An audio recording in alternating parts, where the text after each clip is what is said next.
wish I had unlimited lives, and then I wish this game would lock up, and then I wish my Nintendo's pin connector was bent. Oh, grant me wishes, Game Genie. Hey, what's up? Kevin from Undertow here. Today we're looking at an old school accessory for the Nintendo Entertainment System, the Game Genie video game enhancer.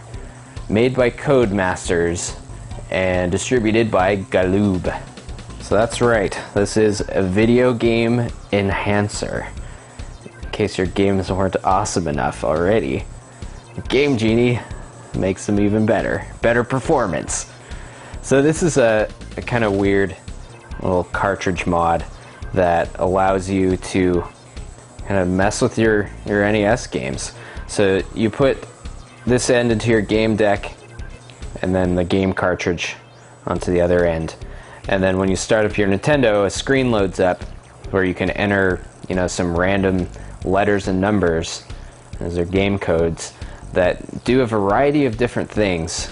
And there's just hundreds upon thousands of codes that can change your games. You can either have, unlimited lives, or glitchy graphics, or some of them don't really do anything noticeable, but it's a pretty interesting kind of way to hack your NES games back in the day.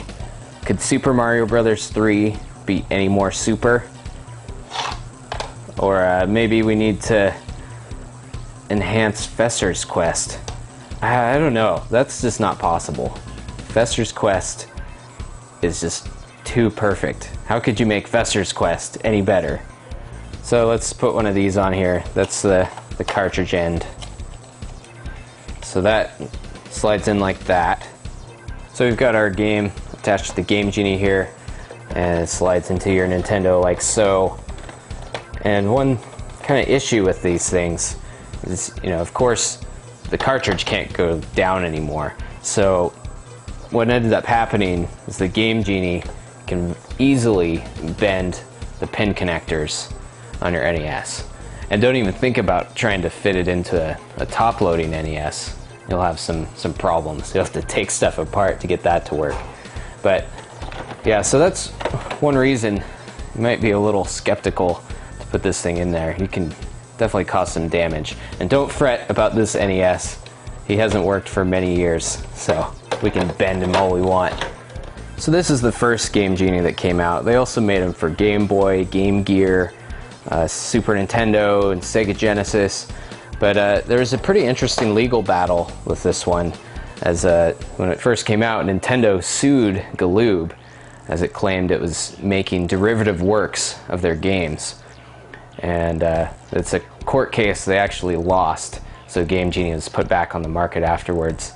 And it's kind of interesting. Actually, Game Genie approached Nintendo before that lawsuit to see if they would license it, and they didn't. But when Game Genie went to the Sega Genesis and Game Gear, Sega was supportive of it, and so you'll see Sega Genesis has their seal of approval on that version. But after that, some other companies came out with other similar devices, like the Game Shark and the Action Replay. But this was the original kind of game hacker that came out. I wish Fester's Quest wasn't as awesome as it is, because it's too awesome to comprehend. No, it didn't work. It's still too awesome.